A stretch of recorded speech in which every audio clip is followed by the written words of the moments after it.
Seguimos con más de su programa Tiempo y comenzamos nuestra agenda de entrevistas dándole la bienvenida al periodista, analista político y activista social Jesús Chuo Torrealba. Bienvenido. Muy buenos días. Muy buenos días. Gracias por la oportunidad. No, gracias a usted por acompañarnos. Jesús, le preguntamos en primer lugar por esta nueva alianza opositora que se anunció el día de ayer, en la cual están participando organizaciones del G4 y otras. ¿Realmente pueden ofrecerle una alternativa al país? A mí me parece que cualquier paso de avance hacia una mayor coherencia en este ámbito de dispersión extrema en que se encuentra la clase política en general y el mundo opositor en particular es importante. Creo que esta alianza no arranca exactamente con buen pie. Recordemos que fue anunciada, bueno, porque en primer lugar fue anunciada por un vocero extranjero. Recordemos que hace semana y media o algo así, el embajador Story es quien, fungiendo como vocero político, hace el anuncio de una nueva alianza opositora. Entonces, ciertamente no es la forma más afortunada, no es la manera más afortunada. Podríamos decir que si alguien califica a esta formación como la plataforma Story, no estaría demasiado lejos de la realidad. Por un lado, y por otro lado, cuando usted observa pues los firmantes y los convocantes y los convocados, tampoco es que genere demasiado entusiasmo. Un trozo de Acción Democrática, un trozo de COPEI, partidos resurrectos recientemente como Proyecto Venezuela, organizaciones de muy modestas proporciones como la Causa R y Encuentro Ciudadano. Pero usted no le ve futuro, entonces, en conclusión. No, estoy diciendo que es un intento modesto que empieza con mal pie. Sin embargo, repito, saludo todo intento de incrementar la cohesión de la clase política. Y digo la clase política porque el oficialismo no es tan monolítico como se plantea. En el oficialismo hay una gran cantidad de perturbaciones y disensos internos. Algunos han llegado incluso hasta el extremo de la persecución judicial y policial, como lo que le acaba de hacer el madurismo al Partido Comunista y al PPT. Entre otros. Así que, repito, Venezuela enfrenta una crisis muy grave, quizás la más grave de toda su historia republicana, con una clase política fracturada vertical y transversalmente. ¿A qué se deben esas fracturas, Jesús? ¿A qué se deben esas fracturas verticales y transversales? Yo creo que está como demasiado claro ante el país que ninguno de los extremos de la polarizada diatriba política venezolana tiene un proyecto de nación, tiene un proyecto vigente de país.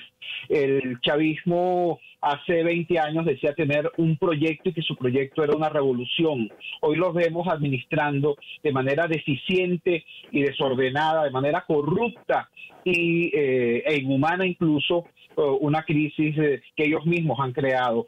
La oposición tuvo en algún momento lo que parecía una propuesta, y cuando tuvo una propuesta recibió una respuesta masiva de apoyo por parte de la ciudadanía. Cuando la oposición propuso una Venezuela unida, esa Venezuela unida respondió apoyando en los votos y en la calle. Cuando la oposición desintegró esa propuesta y lo que se vieron fueron ambiciones y agendas particulares, entonces también ese apoyo de calle se disipó. Jesús, pero usted dice que no hay, si usted dice que no hay proyecto de país claro en este momento, entonces ¿hacia dónde vamos? Bueno, yo creo que vamos hacia la necesidad de que esa clase política se rearticule. Por eso creo que ese anuncio es en principio positivo.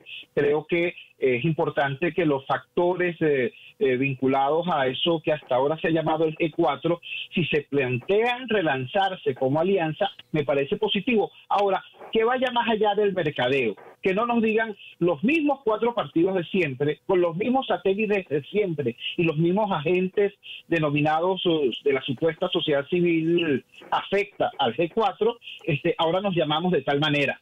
Eso no basta. Hace falta una reflexión más profunda que permita hacerle una propuesta al resto de la oposición y al resto del país. Pero mientras esto ocurre, Jesús, la realidad es que la gente está clamando, por ejemplo, por vacunas contra la COVID-19. ¿Por qué no avanzan los acuerdos políticos? Se había llegado a un acuerdo entre los equipos de Maduro y de Guaidó y se paralizaron. ¿Por qué no se avanza al siguiente paso? Yo creo que la responsabilidad fundamental en ese caso, como en casi todos, corresponde al gobierno. El Estado es el actor más dinámico en toda sociedad, sobre todo en un petroestado, y la responsabilidad del chavismo, del madurismo es inmensa. Pero tiene usted razón. No basta con señalar culpables, además hay que construir soluciones. En ese sentido, yo creo que desde abajo, desde la base de la pirámide se está levantando un clamor desde hace ya bastante tiempo. Lo que se está diciendo aquí básicamente es que aquí hay que redibujar la cancha. La polarización en nuestro país tiene que redefinirse. Aquí el tema no es izquierda y derecha, gobierno, oposición, civiles, militares. La polarización que hoy está planteada es entre el inmenso país que exige vacunas y la pequeña cúpula que de manera además jaquetona y grosera dice, sí, yo me vacuné, ¿y qué? Esa es la polarización que hoy está planteada en Venezuela. Pero ¿cuál es el escenario para poder llegar a un cambio político? ¿Qué es lo que entendemos de acuerdo con las encuestas que ansía la mayoría del país? ¿Elecciones, por ejemplo, el escenario electoral para este año? Yo creo que hay... ¿Qué piensa Jesús Torrealba sobre eso? Yo creo que hay varios escenarios y creo que renunciar a los escenarios de lucha ha sido nefasto. Yo creo que hay que estar en la calle, incluso en estas condiciones complejas, con los mecanismos de seguridad que sean necesarios, con las medidas de prevención que sean necesarias, pero por ejemplo, el pueblo de La Vega, la parroquia de La Vega nos enseñó a todos los venezolanos cómo luchar, cómo activarnos en la calle, incluso en estas condiciones. La calle no debe ser abandonada, la calle pacífica, la calle de lucha, la calle con pueblo. La calle es decir, con manifestaciones en calle con medidas de bioseguridad, sería su planteamiento. Jesús. Sería uno de los escenarios. El otro escenario usted lo señaló, el escenario electoral. El escenario electoral no puede ser abandonado porque es una oportunidad precisamente para rearticular el músculo político, para que la clase política deje de ser antipolítica y pase a jugar con las armas, los instrumentos y la racionalidad de la democracia. Tiene eso además un componente muy importante. Si aquí en efecto la oposición concurre a las elecciones, aquí va a surgir un liderazgo, no producto de los negocios o de las componendas o de las encerronas en la Casa de Historia en Bogotá. No, aquí surgiría un nuevo liderazgo validado por los votos de la gente. Esos alcaldes, esos gobernadores o, en su defecto, aquellos opositores que saquen las primeras votaciones en cada escenario municipal, en cada escenario estatal, pasarían a ser los nuevos referentes de la oposición venezolana. Eso, pero usted ve posible el escenario, por ejemplo, de candidaturas unitarias contra el madurismo. ¿Lo ve viable? No pareciera en este momento. Mire, yo creo que el vector tiempo de esta lucha ha cambiado. Aquí quien empiece a decir que aquí hay soluciones para diciembre de este año o para enero del próximo está mintiendo, como han mentido siempre los inmediatistas. Creo que aquí lo que está planteado es entender que este camino es difícil y es largo. Alguien tiene que decirlo con honestidad y con claridad al país. Y dentro de ese largo camino, utilizar el expediente electoral para remozar el liderazgo opositor, acudiendo a la fuente primigenia de legitimidad, que es el voto, es muy importante. Volvemos entonces, candidaturas unitarias por elecciones primarias, ¿sería ese escenario el que usted ve o el que recomendaría?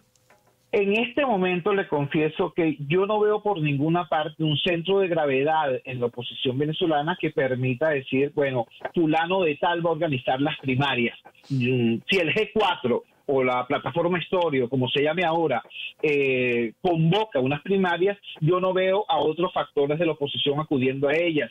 Igual si lo hace María Corina, igual si lo hace la ex Mesita. Así que no veo en este momento un centro de gravedad que pudiera hacer eso, pero las elecciones están convocadas. Claro. ¿Qué podría ocurrir? Bueno, que aquellos que tengan la inteligencia y la coherencia suficiente para hacer alianzas totales o parciales, bienvenido. Eso puede ser expresión de su habilidad actividad política. Y repito, en ese contexto, aquel que saque la mayor cantidad de votos pasaría a ser, por decisión de los ciudadanos, el referente más importante de la oposición en ese municipio, en ese estado. Yo prefiero eso. Es decir, que prácticamente quien gane esas elecciones regionales y municipales se va a convertir en dirigente opositor, ¿sí? Para el país. En el referente fundamental de la oposición, en este momento... A falta de otros. No solamente a falta de otros, sino además investidos por la legitimidad del sufragio. En este momento, ¿quién es el referente opositor más importante en Nueva Esparta? Hay una gran cantidad de partidos, una gran cantidad de grupos, una gran cantidad de dirigentes, pero es evidente que el referente fundamental en Nueva Esparta de la oposición del campo democrático es el gobernador Alfredo Díaz. Lo mismo pasa en el caso de Táchira, lo mismo pasa en el caso de Mérida, lo mismo pasa en el caso de Anzoátegui.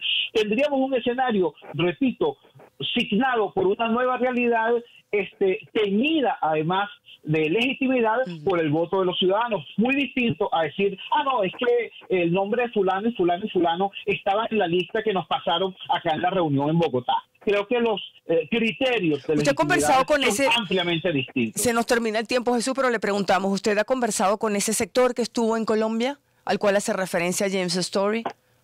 Yo converso con todos porque todos, habló con ellos. Afortunadamente, de alguna manera toman en cuenta los criterios que surgen de la base de la pirámide, que es el espacio donde yo trabajo. Sin embargo, creo que hay una lentitud extrema en dar respuesta a lo que está pasando en la realidad venezolana. Creo que los tiempos de la clase política, los negocios del chavismo y las ambiciones en la oposición siguen retrasando el dar una respuesta oportuna y cabal a la inmensa crisis que vive esa Venezuela que en 96% está ya por debajo de la línea de pobreza. Muchísimas gracias. Gracias por acompañarnos esta mañana, Jesús. Muchísimas gracias a ustedes. Gracias, excelente día.